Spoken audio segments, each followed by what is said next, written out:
Good afternoon. Welcome, everyone. It's so nice to see you all here, and it's my pleasure to welcome you to the Yale Center for British Art. My name is Christina Ferrando, and I'm the head of research here. And we're so pleased that you could join us for today's colloquium, Blake, Word and Image, presented in conjunction with our exhibition, William Blake, Burning Bright, currently on view in our third floor galleries. This event has been organized in partnership with the Yale Department of English's 18th and 19th century graduate colloquium, a vibrant consortium of graduate students and faculty dedicated to sharing research and exploring emerging directions in the field throughout the academic year. Today's program reflects the spirit of collaboration that underpins much of our work here at the YCBA and at Yale more broadly, bringing together scholars from across departments and disciplines, in this case, to reflect on the artist William Blake's legacy and the enduring interplay between word and image in his art and writing. We are especially grateful to Hannah Piet and Nicholas Silva, second-year PhD students in the Department of English, for proposing this collaboration and managing many of the program's logistical details. Their energy and initiative have been central to making today's event possible. We're also delighted to welcome our featured speakers. Sarah Weston received her PhD from Yale University, where she was the first to earn a joint PhD in English and History of Art. She is now Assistant Professor of English and, by courtesy, Art History at Washington University in St. Louis. Her work focuses on the literature and art of the 18th and 19th centuries, with a special emphasis on William Blake, Romanticism, and the history of science and mathematics. She also leads several digital humanities projects, including Blake Tint, which traces Blake's evolving use of color in illuminated books. She has also recently contributed an essay to the YCBA's publication on Blake. This is where I'm going to do this. Part of our new collection series, and which is available at our bookshop in the entrance court. It's a beautiful book, so you should take a look at it. Jessica Diaz is a current PhD candidate in the Department of English here at Yale, whose dissertation, The Poetics of Exhaustion, 1750 to 1830, explores human and natural resource extraction in early industrial poetry. Her work has appeared or is forthcoming in New Literary History, Textual Practice, and an edited volume, Romanticism and the Industrial Gaze. Her research brings a fresh lens to the material and ecological concerns embedded in 18th and 19th century literature. Their scholarship offers rich and timely perspectives on Blake's work and speaks not only to the enduring collaboration between the visual and the verbal in his practice, but also to the broader importance of interdisciplinary conversations and the continuing strength of Yale's graduate programs in the humanities. Sarah and Jessica will each give short presentations of about 10 minutes, followed by a conversation moderated by Jonathan Kramnick, the Maynard Mack Professor of English at Yale and Director of Graduate Studies, a leading scholar of 18th century literature, literary history, and the interdisciplinary humanities. He has many publications, but a few here. His recent book, Criticism and Truth, defends the value of close reading within literary studies, while Paper Minds considers literature's role in understanding consciousness and the environment. He is co-editor of the Lewis Walpole series in 18th century culture and history, and his current project, Earthworks, explores poetic responses to designed landscapes in the work of Pope and Cowper. Finally, we invite you to stay after the program for a guided tour of the exhibition, William Blake, Burning Bright, led by Victoria Hepburn, who also holds a PhD from Yale in History of Art and is currently a project specialist in the Publications Department here at the YCBA. The tour will begin at 5:15, and we hope you'll join us in the gallery on the third floor to continue this conversation. Thank you again for being here, and we look forward to a stimulating and thought-provoking hour together. And now I invite Sarah.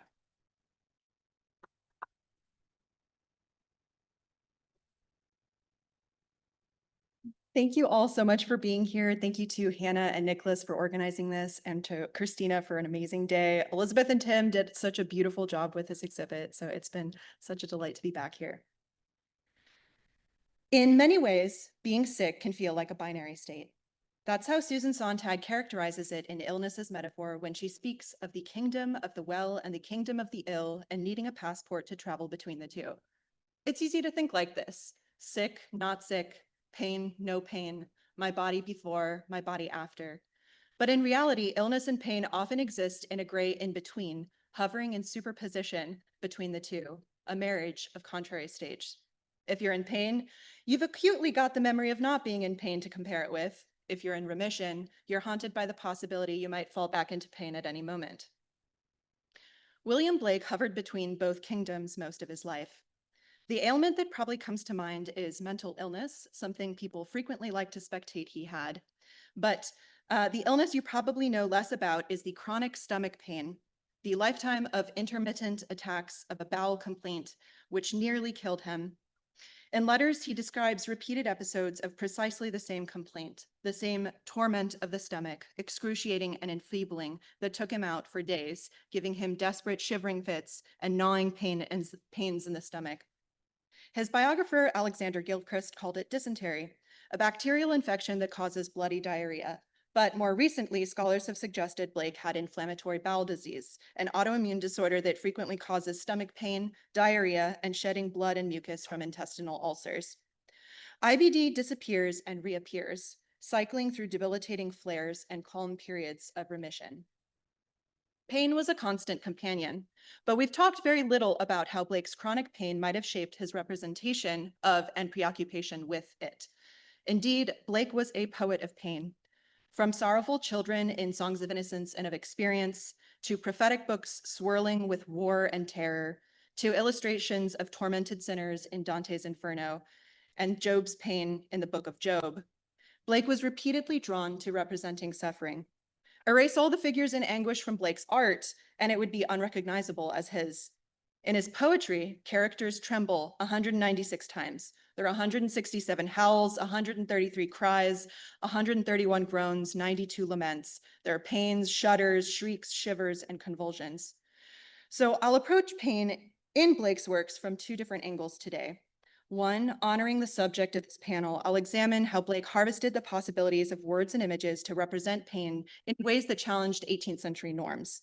And two, very briefly, I will reconsider several Blakean symbols through the lens of pain, thinking about pain and creativity as comorbid in his work.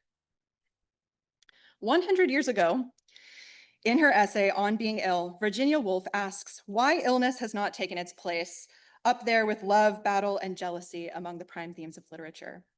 Being ill is a spiritually powerful experience, but we don't have epic poems about arthritis or novels about psoriasis. She attributes this to a lack of language. Pain expresses itself in groans, screeches, nonverbal cries. English simply doesn't have the words to articulate it. Elaine Scarry echoes Woolf's sentiments, finding language fundamentally incapable of transmitting pain. I can try to explain to you from many different angles the pain I am feeling, but you'll never be able to imagine it exactly as I feel it. Blake himself seems to agree, writing in a letter that his constitution has many peculiarities that none but myself can know. So perhaps words are inadequate to fully express pain, but what about images? Surely seeing me crying and contorted in pain is different than merely hearing me describe it. Perhaps you'd cry too. Perhaps you'd flinch. Sontag has discussed how photography converts pain from an abstract, distant concept into something more immediate and jarring, but did pre-photographic images elicit the same pain as in those visceral responses? You might be familiar with the story of Laocoon, the only Trojan man who thought it was a bad idea to bring a gigantic wooden horse into Troy. He and his two sons were killed by twin sea serpents in a horrific death detailed in Book 2 of Virgil's Aeneid. This sculpture depicting their death became one of the most discussed images of pain in the 18th century. Blake himself sketched a plaster cast of the sculpture at the Royal Academy. You can see it upstairs as a study for an engraving he made for an encyclopedia. He also returned to the sculpture once again to create this famous print of his own, which wraps the sculpture with disjointed scraps of text. He created also a fourth image of his own design, so clearly Laocoon loomed largely for Blake. Johann Winkelmann praised the sculptor's depiction of Laocoon as stoic, tranquil, even beautiful, despite enormous pain. In the Aeneid, Laocoon issues a terrific shriek, but his pain is tempered in the sculpture, and he dies not with a shriek, but with a stifled sigh. Gotthold Ephraim Lessing wrote an entire essay on the limits of painting and poetry, studying Laocoon. Writers he believed could capture true experiences of pain. Loud lamentations, shrieks, wild imprecations. But while these groans live on the page just fine, pain poses a problem for the visual artist. Art has limits. It has to be beautiful.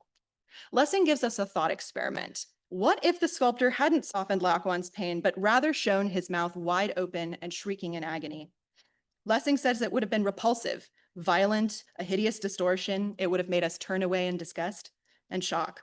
So shrieks are okay, even deeply moving on the page, but a wide open mouth is, quote, an unseemly spot on the canvas, an ugly hollow. Blake, however, completely embraced making pain raw and ugly in a way I don't really think had been done before, leaning into the discomfort, disgust, and shock Lessing wished to avoid. He visually represents shrieks and howls. Here, Los's mouth splits open in agony like a gash on the page.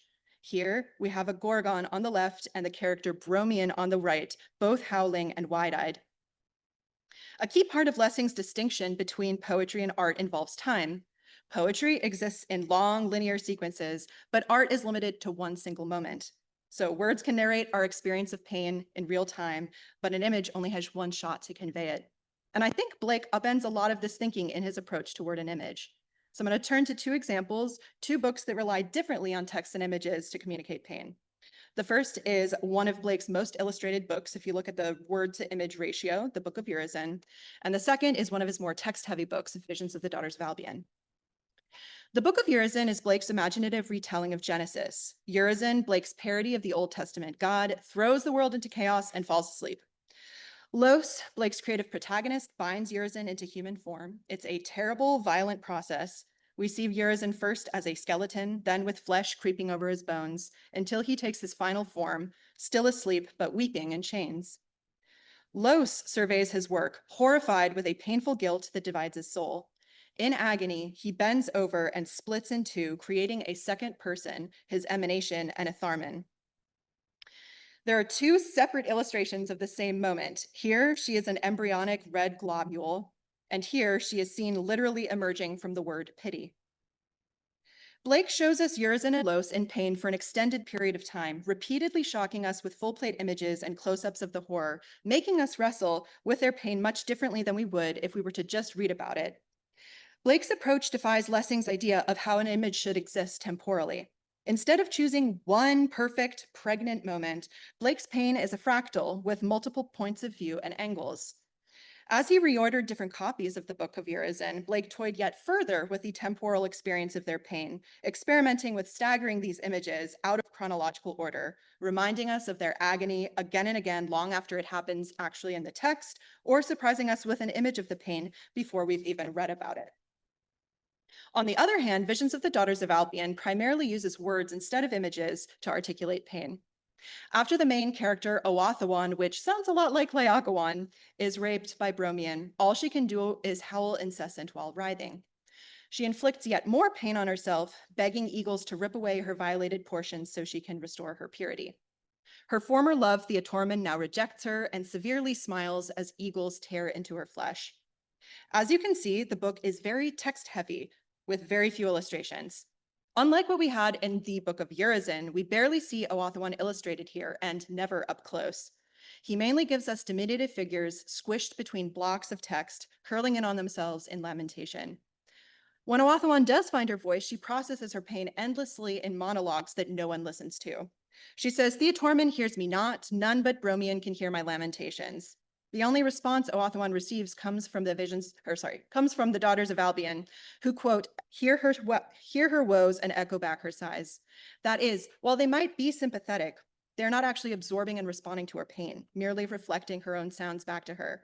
They're not even echoing words, just nonverbal sighs.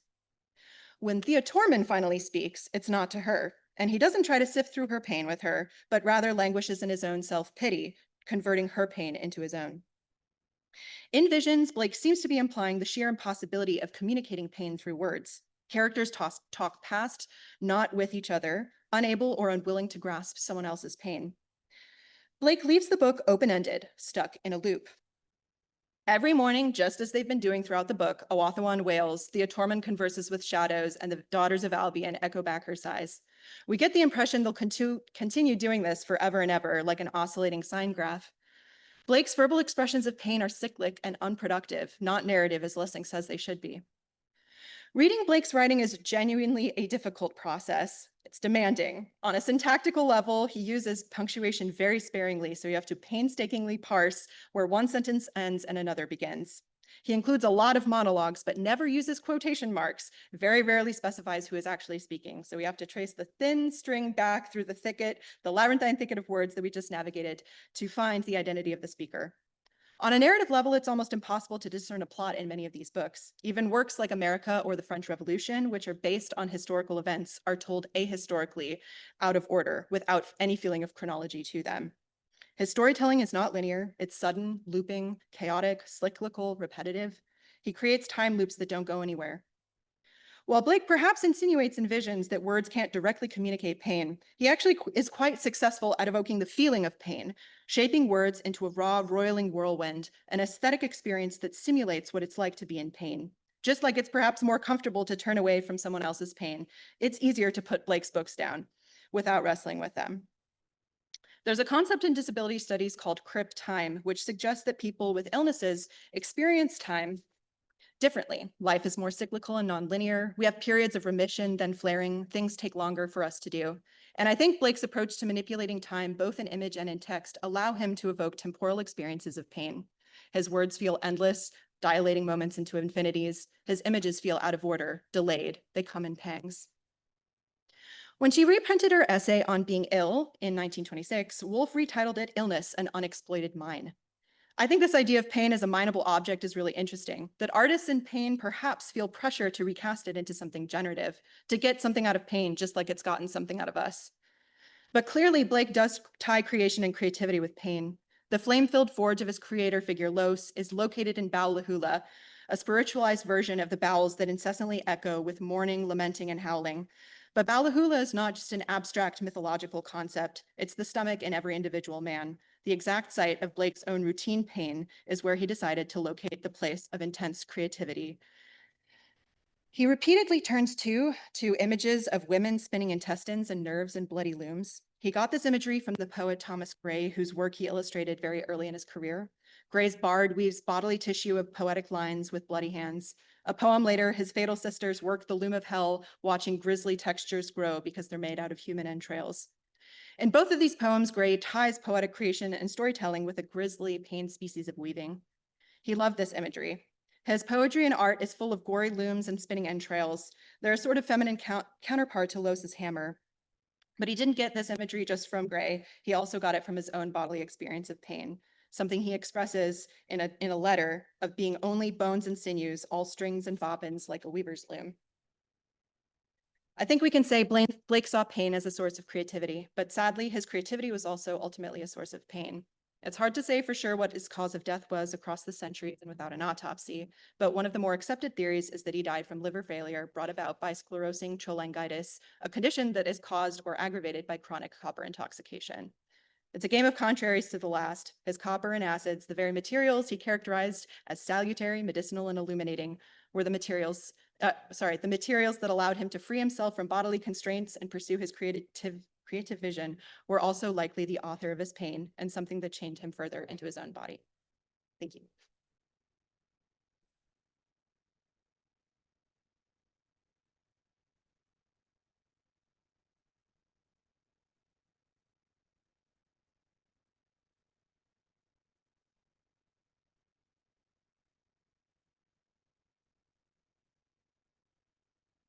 Thank you. I want to thank the 18th and 19th century colloquium, Sarah, Jonathan, for making this possible, Tim and Elizabeth, and the YCBA. I want to begin by asking what it means to sleep and wake in the poetry of William Blake. As a trope, sleep persists throughout Blake's poetry, from songs of innocence and experience to prophecies like the Book of Urizen. If anyone's taken a crack at Jerusalem, there are many things to say about that poem, but the chief and predominant suspense is where and by what means Albion will awaken from sleep. While this exhibition is titled Burning Bright, I'd like to explore moments of stillness and solitude that often necessitate the more energetic moments and images in Blake's works. One place to start is Blake's continental prophecies, which include the poems Europe, America, and the songs of Africa and Asia. Blake wrote the continental prophecies after the American Revolution and in the midst of the French Revolution. And so we can picture Blake writing these as he imagines a global political revolution passing from the continental West to the East. The poem Europe takes place entirely within the course of Enitharmon's dream, who is no longer a red globe, but is the person up there holding the blanket. She usually represents harmony, but in this poem, she represents control, the monarchy, the church, and a religion of chastity and guilt, all of which keep human desire in check. One person she keeps in check is her son, Orc, the allegorical figure for revolution, who in this image lies face down in the foreground while his mother covers him. In the poem, Enitharmon calls her children to bed because Urizen has arrived and brought with him an era of rationalism that Blake says binds all the nourishing sweets of the earth, meaning it's an era that restricts human desire. And so Enitharmon calls her children to sleep, a state in which they can neither imagine nor fulfill their desires.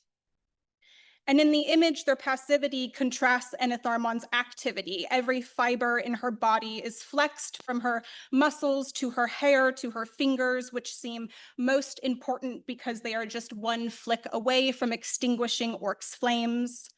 She is stiffened in her concentration, but dynamic in her physical expression, so each of her extremities seem filled with energy.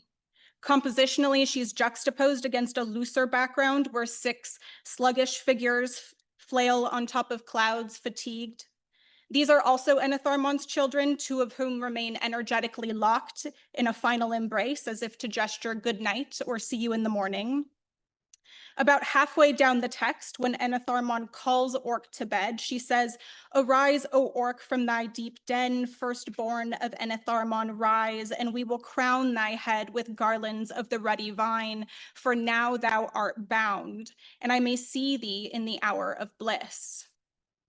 For Blake, to be bound in sleep is for the body's senses to be totally enclosed. Sleep is a critique of the Enlightenment's empiricism and rationalism, both of which theorize the use and limits of the human body's senses. And since in Blake's view, the body and the mind are ever connected, whenever the body's senses are restricted, so is the mind. Blake's issue here is how we create knowledge. He doesn't believe human observation can be trusted to capture the entire scope of reality if it depends on a split between mind and body. In the poem Europe, sleep renders a body restricted from the world's activity, and Blake underscores this in his illustration of Orc, who lies face down away from the external world, not face up toward it. So in this poem, sleep is not a state in which human imagination thrives.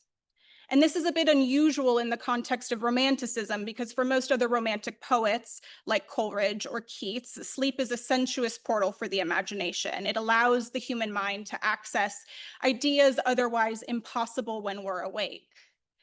But for Blake, sleep is quite the opposite. It's a dead space he refers to mildly as eternal death, meaning it's a space people occupy when they're separated from all things lively and phenomenal and energetic.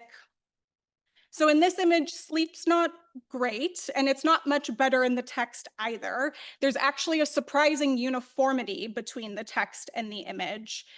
The text itself is held within a dreamy cloud. The opening line at the top reads, "The shrill winds wake," and as if blown by the wind itself, the little human figure somersaults to its right. I say there's a surprising uniformity between word and image because what makes Blake's illuminated work so endlessly rewarding and at times frustrating is the illustrations don't always illustrate what's going on in the text. Take, for instance, this image from America, a Prophecy. This plate is a pastoral depiction of 2 people and a lamb asleep beneath a willow tree. The willow is a common figure for paradise in Blake's illustrations. But what's going on in the poem is quite different, quite apocalyptic. Orc has finally awoken from sleep, and he bursts violently onto America to liberate it from the British Empire. And with lightning and thunder, he commands America to reviving, shake, inspiring, move, breathing, awakening, as though America too has been asleep under empire. But sleep doesn't look so bad here. In fact, it looks idyllic, as I said before, and the idealism of the image conflicts with the apocalyptic chaos happening in the text. But the autonomous nature in which the words and images operate means sleep works independently as a trope and a metaphor. So while in the text it represents a rigid state of consciousness under which American liberties have been stifled, we don't get a sense of that rigidity in this image. Unusually, we get a sense of the opposite. Sleep looks calm and comforting.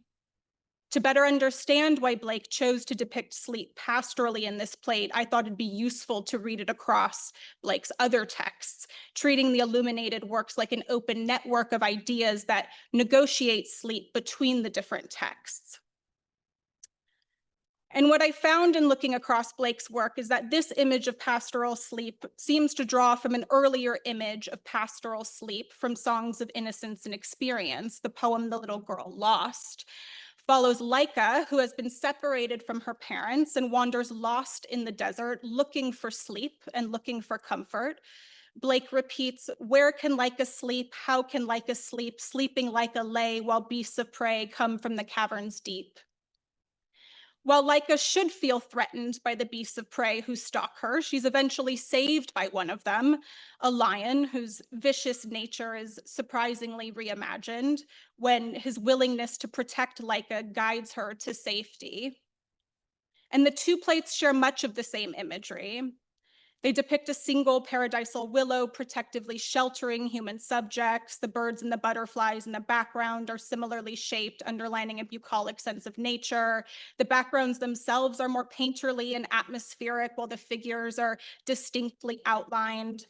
Blake contrasts warm and cool colors as though rendering, of course, a morning breaking through night, or more abstractly, Laika's moment of clarity in the midst of confusion. In The Little Girl Lost, the lion's protection of Laika is usually read as a divine intervention, that is nature's surprising guardianship of her even when nature appears dangerous. And so even in the harshest circumstances, Blake shows there is potential for divine intervention and for nature's surprising custodianship, when that challenges what we think we know about lions or nature or recognize in them at first glance. Blake seems to reinscribe this idea in the plate from America, but instead of hazardous lions, we sense that the hazardousness of Orc, the leader of revolution, might also be an unlikely guardian, that his presence in the text, though violent and terrifying, is an example of nature's intervention in the image, a form of protection, however dangerous it seems on its face. The independence of this pastoral image from America underlines the heterogeneous quality of Blake's works.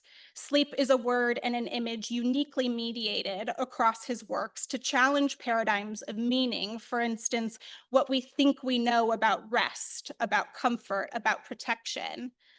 In a text like Europe, sleep represents a sense of institutional or dogmatic control, and that continues into America when the colonies need to be awakened in order to shake off that control.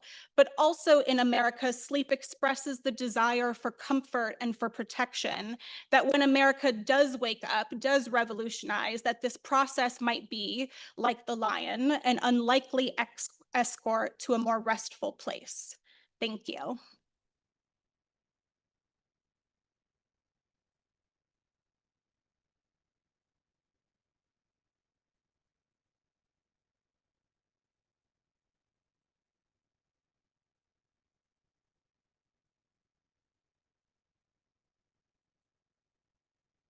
Thank you all for coming.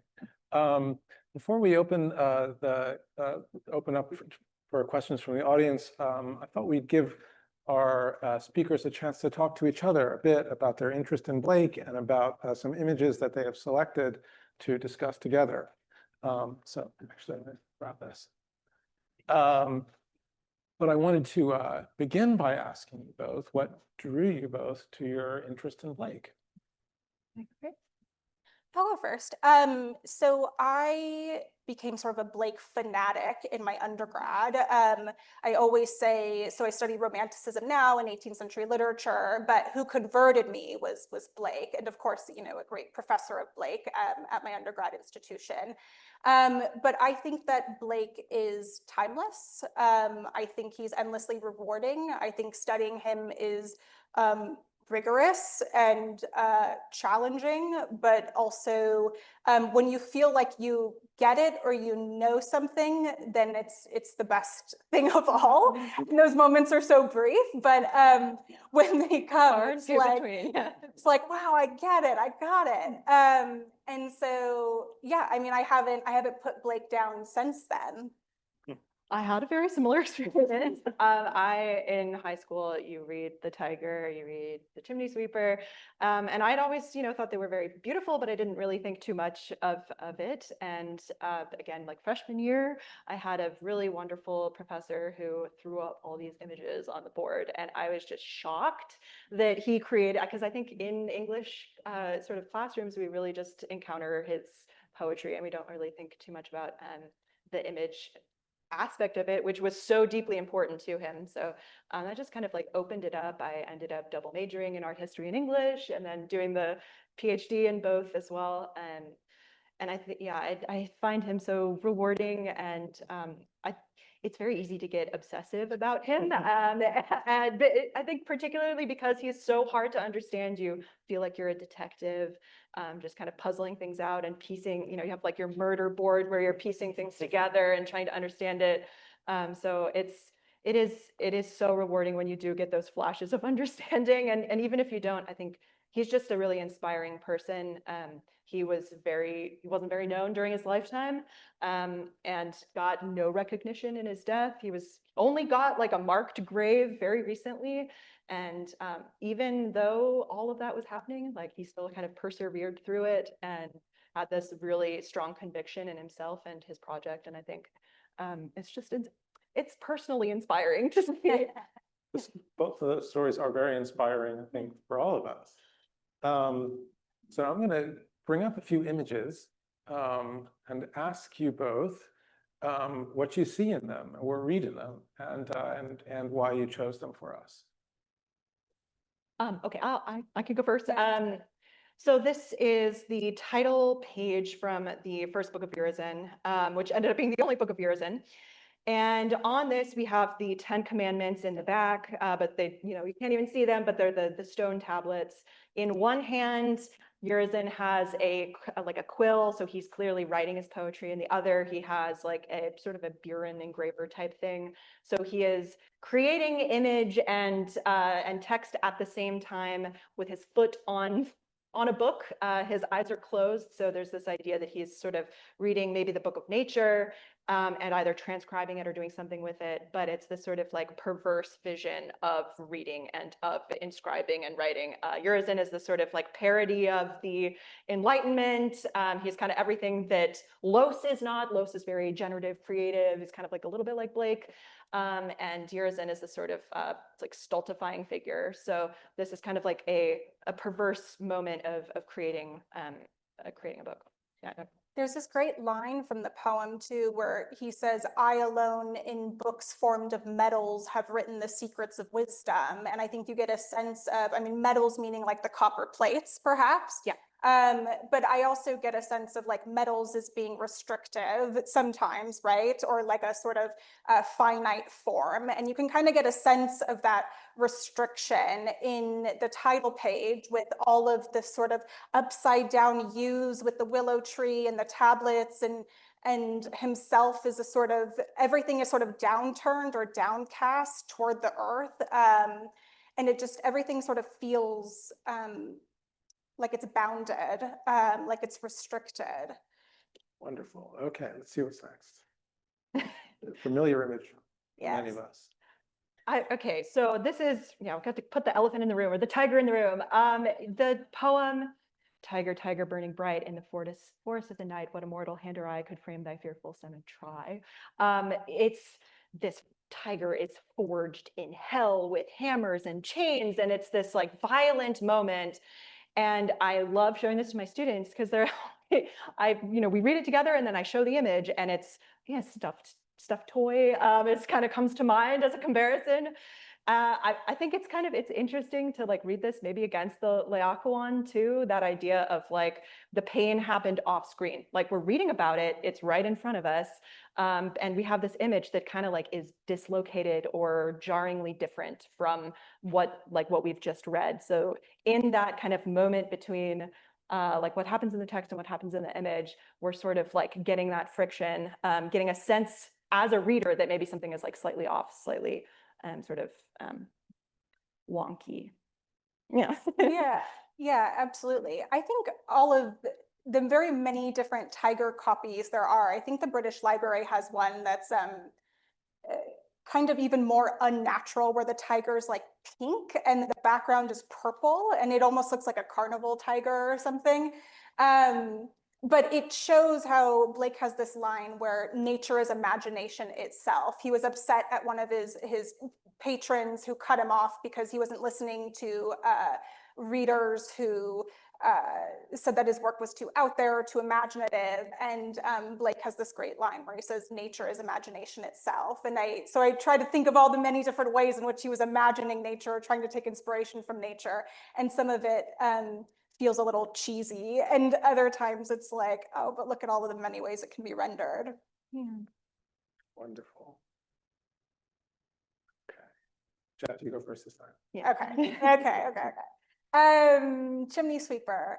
Well, first of all, I mean, the one on the left is, of course, much more sprightly. I mean, one thing that I love to mention about the difference between the chimney sweepers, and this is like all very literary of me and not very art historical, is that the rhyme scheme changes. You have in the chimney sweeper on the left from Innocence, it has a sort of double couplet rhyme scheme, and it also switches between being anapestic and iambic, and so you sort of roll through it very quickly. You're like bouncing around. It's a sort of sprightly meter and a sprightly rhyme, and then you get to the chimney sweeper from Experience, and the first quatrain is the same in the sense that it has a double couplet rhyme, and then it breaks from that. And the break from that, while the chimney sweeper from Experience looks like a briefer poem, it actually forces the reader, because the rhyme scheme changes, it forces the reader to slow down. And so you take up more space prosodically, even though the image on the plate takes up half the space. And so the experience of reading the poem is actually quite different between the two because the rhyme scheme changes. It sort of interrupts itself. I love that reading of it. Because if you look at like the visual, so the one on the left is the chimney sweeper from Innocence, one from the right is from Experience. They're kind of like twin poems. And I love that the reading of the sort of like meter, the movement through the one in Innocence, because I look at this image and it's so heavy for me. Like you see the little children at the bottom and they're coming out of like a coffin. It's a little dark, but it's very sort of bright. It's brightly colored here, but the text always feels like it just weighs heavily, like this burden on the children that are at the bottom. So that idea that your experience of reading it, like sonorally, is very like kind of fun and quick, but the actual visual sort of instantiation of that text feels kind of, for me at least, like it is clogged up. It's hard to read. There's a lot of vegetation that kind of like catches your eye. So I love that it like kind of. Well, and you mentioned earlier, which I didn't realize, that in the printing process, having that much ornament on the plate is actually like has a practical purpose. Yeah. So when he was inking his plates, it is very easy to get ink into like all those negative spaces. So why don't you describe the plate process for those in the audience who might not be intimately familiar with it? It's peculiar and difficult. Very much so. So Blake sort of innovated his own printmaking process where he was able to print image and word at the same time, sort of fusing several different techniques.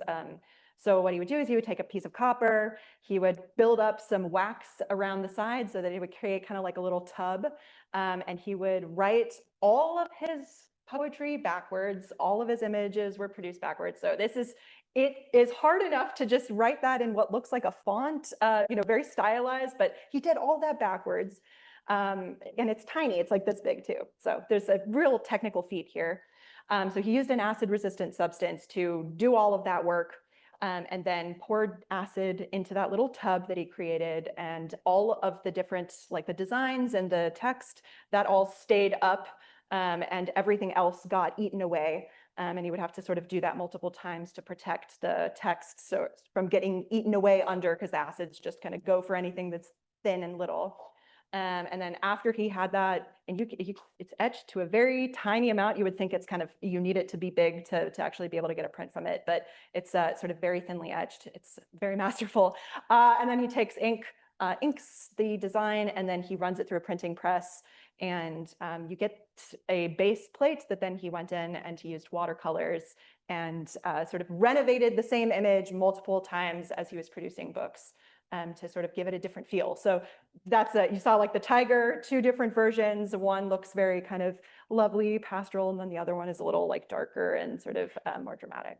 And he was possibly killing himself as he was doing this. Yes, Interesting. sadly enough, yeah. Amazing. Okay. So tell us about these. So we wanted to put this like an example of this, because he not only has all those kind of illustrated, half text, half word, or sorry, half text, half image, but a lot of his plates are just full text, and there's no illustrations, or there may be just like little small diminutive figures or sort of clouds sort of here and there. And it's just, first of all, again, the technical feat aspect of it. But as a reading process, it's so demanding. It's very difficult. Your eye skips from one line to the other. It's not, it is kind of like a visual type of like a more visually reading process than just reading it, on a page. So it kind of like flickers in and out of being something that is also an image itself, even though it's text. And so we kind of wanted to like bring that out as like an example of how he's playing with the interaction between text and image. It's also pretty revolutionary for poetry, because in the chapter address to the public, which is chapter 1 of Jerusalem, he says in that sort of like thick paragraph on the bottom, he says, I admire Milton, of course, to say the least, but I didn't want to write in blank verse, and I didn't want to write in rhyme. But trust me, every word and letter is studied and fit in place. And I love that as a sort of check to the reader who thought that maybe he was being, I don't know, he's put too much text on the page. He sort of reassures them, no, this is intentional, that sort of sublime effect that you get when you confront a plate like this and you see all that text, that sort of effect was intentional, he says in the very address to the public. That's fantastic. We were talking a little bit about James Joyce and Ulysses, a sort of like stream of consciousness, like vomiting of words on the page. And I think when you're reading it, just in the Norton anthology, it feels like it's just like he's going on and on and on. So that you're correct. Like he was very intentional. He had to write all of that backwards. Like each letter was meant to be there. It's not just that vomit feel that you might get. That I personally get.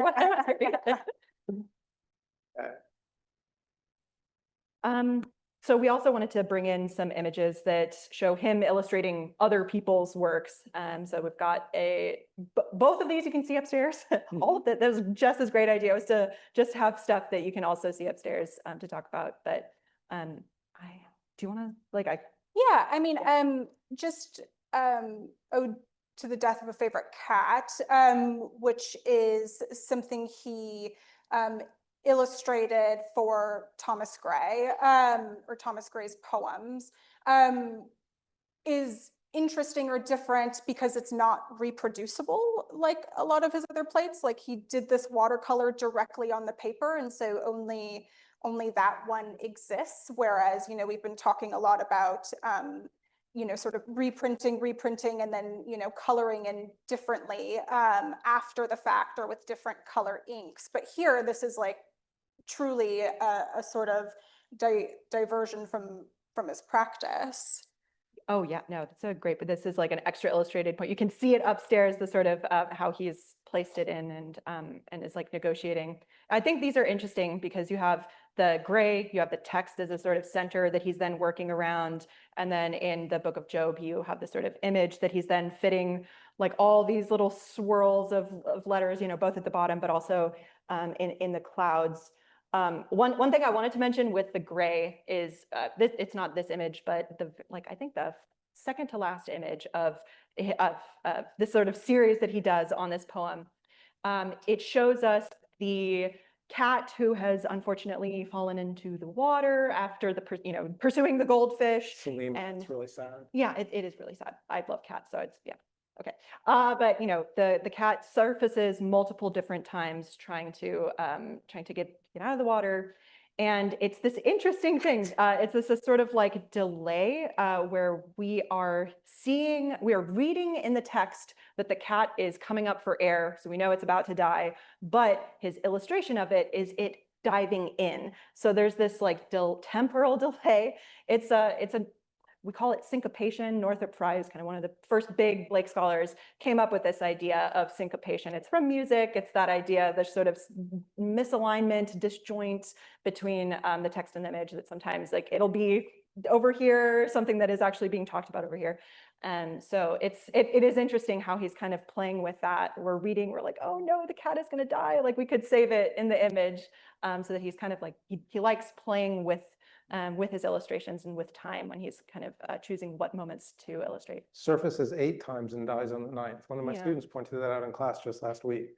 And I'll also say the display of the Blake illustrations from Gray upstairs is spectacular. The poem itself really transformed on my experience of it, a poem that I've been reading and teaching for a long, long time. It seems completely new after having seen it upstairs. So that's a plug. Okay, perhaps one more and then we'll take some You want to questions keep from the going? audience. This one, I just liked yeah. But So, you yeah. wanted to talk about his printmaking process. Sure, why not? So this is Adam, so that Eve is emerging from Adam's rib at the bottom. Okay, so I brought this because I wanted to show Blake. So I explained that process of the illuminated sort of printmaking. So there are 2 modes of printmaking. You have black line engraving and white line engraving. So the black line is where you create your design and all your text or whatever, and that is the thing that is raised and printed. So it's printed, it's black, right?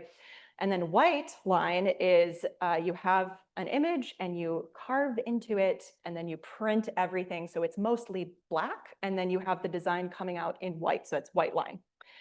Here, you can see it, I think if you go forward one more, you can see it a little bit better in this proof.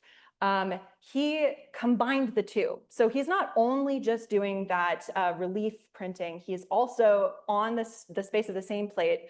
That text portion is the relief, the raised black line printing, and then the top and the bottom, he has covered the whole thing with ink, right? And like the design is what is sort of eaten away.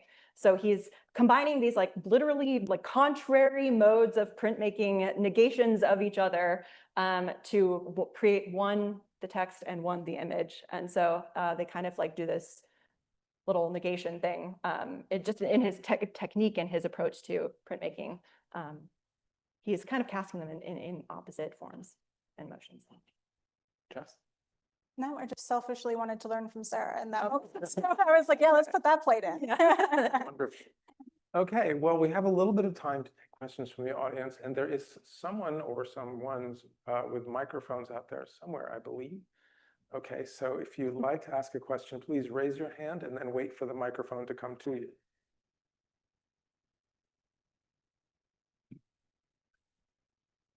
Thanks very much. Both of you spoke about the difficulty of Blake, and I wonder if you could talk a little more about in what that difficulty consists, apart from practical issues of knowing when someone begins speaking or what. But because I think of, Blake as a visionary with his whole universe of his own, and I'd love to hear what you found difficult. I think it's because every figure, every metaphor, every allegory is slippery. I presented on sleep and I mentioned how sleep is two different things within a single poem, within text and within image. But when I look at sleep across all of his texts, it becomes more and more and more things. So very few things feel stable in Blake. And I think the slipperiness of everything is what makes it challenging. And also rewarding when you feel like, you know, you're getting somewhere. But at the same time, I also feel like that's perhaps one of the best ways to study or dive into Blake, which is following one trope, one metaphor, one allegory, one character throughout a text or throughout multiple texts as a way of seeing how it functions, how it changes, how it shifts also between text and image. So it's both, like, to me, the most challenging thing, but also the way in which you dive into Blake. All of that. Yeah, there's a great resource called the Blake Dictionary, which is you can just look up a singular character and kind of get a concordance for like every single moment that they come. Yeah, I mean, first of all, there's so many different characters. He has this idea that every character splits off into four. So you have the main character, the emanation, the shadow, and the specter. And it's very hard to kind of just keep a wrangled grasp on all of that. But I think it's, you know, when I first started reading Blake, I was like, okay, Los is good, Urizen is bad. And then you're like, no, that's not, you know, there are moments where Los is not good and Urizen is maybe like a little redeemed. So I think you have to really be just comfortable with the discomfort of, you know, he has this idea of marriage of heaven and hell. He doesn't want it heaven, hell. It's, you know, hell is a little bit more like heaven. Heaven is a little bit more like hell. So it's kind of getting used to the discomfort. An innocent experience, same sort of thing. There's yeah. a lot of experience and innocence, a lot of innocence and experience. Yes. So just the kind of like, just destabilizing your worldview, I guess. On your notion of slipperiness, if you go back to your very first image of, I think you pronounce it Urizen. I understood, yes, this one. I understood it to be pronounced your reason, and that this is actually a negative image, that rationality, analytic processes were anti what Blake felt was important. And so the hanging willow tree means death. I heard you being a little more positive about this image, and then just even the basic pronunciation. Is it Urizen, your reason? I'm not sure. Yes. It's all of them.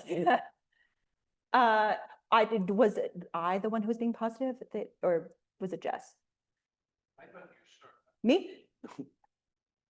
I thought you started with this, and I thought this was, oh, maybe. No, yeah, no, I meant this is a perverse form of reading. It's like this is not what we should be doing, reading with our eyes closed, with our feet. It's this kind of, yeah, no. I mean, there are moments when Urizen is like a little, you know, doing something well, but no, it is pronounced, I pronounce it Urizen, but it is Urizen, your reason. It's supposed to be connected with the Enlightenment, that you sort of age of reason, bad ways of seeing things, being trapped in your bodily perception, which again, he's you know, perceiving it through his foot. So very provocative image. I love that.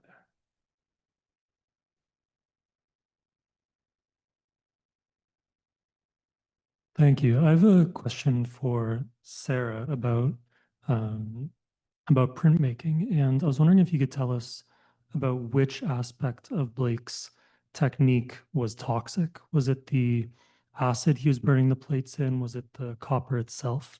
What ultimately got him sick? So it's the chemical reaction that the acids are making with the copper when they are eating away at it.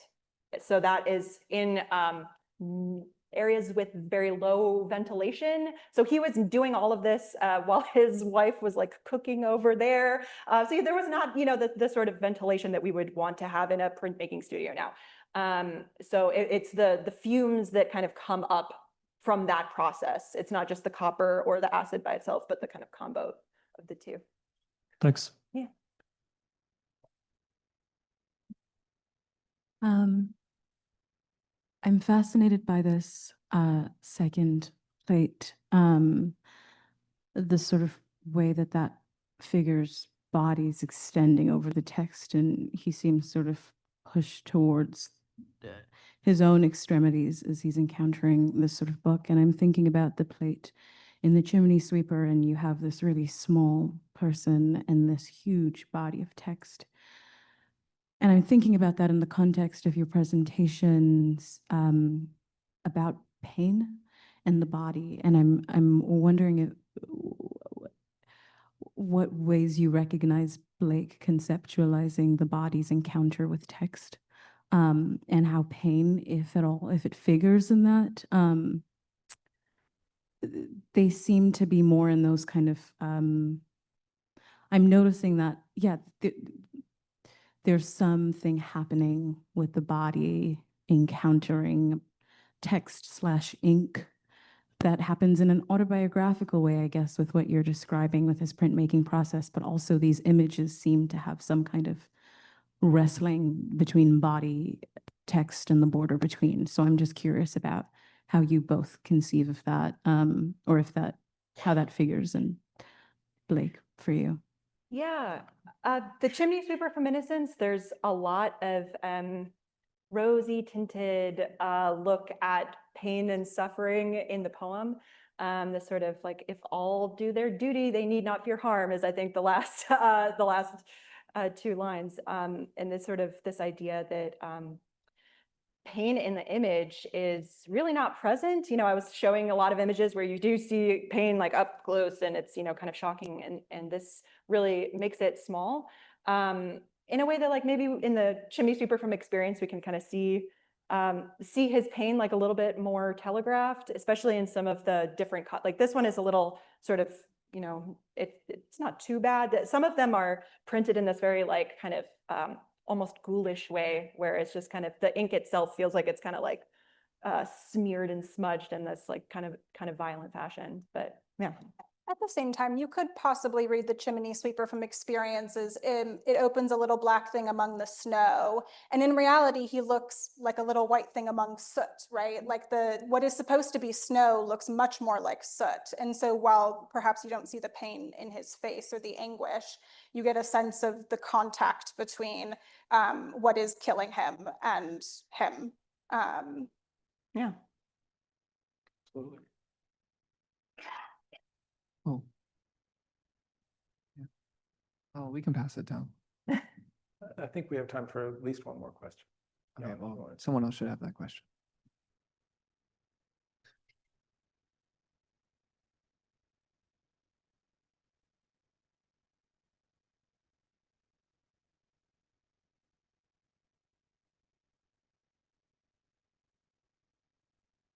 Thank you.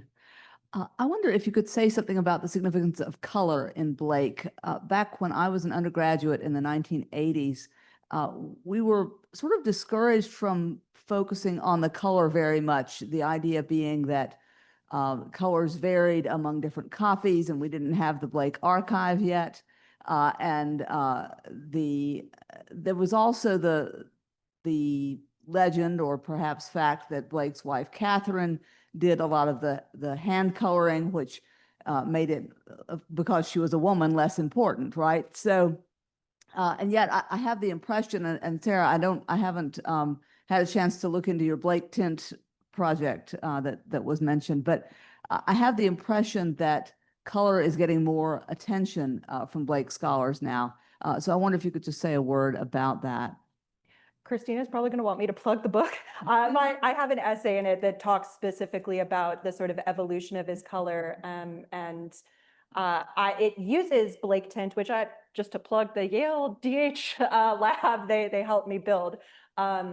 That it sort of works through and looks at it from a bird's eye view, where we can actually see his approach to color evolve and shift over his life. Because yeah, again, if you don't have the Blake archive, you're not seeing sort of how cross-copy things are changing and morphing. And you are right. A lot of times people sort of back in the day would say, oh, the uglier versions are the ones that Catherine did, and the more visionary ones are the ones that William did. And I think we're revising a lot of the thinking about that, because that was a very collaborative process, their color making. But yeah, in the essay, you can see my sort of conclusions that he moves a little bit from a period of intense interest in primary colors and sort of playing reds and blues and yellows off of each other. He has this kind of year or two where he's doing this experimenting with color printing, where instead of doing the process I explained and then he does the watercolor, instead of adding color at that stage, he paints the color onto the copper and runs it through the press. So it comes out, it looks very like squishy and weird and kind of, it's like a darker. So he has this kind of moment of experimentation with that, and then he backs that up. And I think he enters a moment where he's thinking more in complementary colors, where he's putting a lot of like blues and oranges against each other, which I think it's interesting, this sort of like contrary states aspect of it. And then, you get into the later years, he's using more of like a full kind of spectrum. But I would not have been able to see that if I didn't have Blake Tint sort of like breaking it down for me, just to be able to see it from instead of the close reading that we encounter, the distant reading that you can do with digital tools, which is, Blake probably would have hated that I did that to his works, but it was helpful. Yeah. Okay, well, I think we've reached the end. I wanted to remind you before we thank our speakers that there will be a guided tour of the exhibit starting in about 13 minutes in the third floor. So you are all invited to participate in that. And now let's please give some applause for our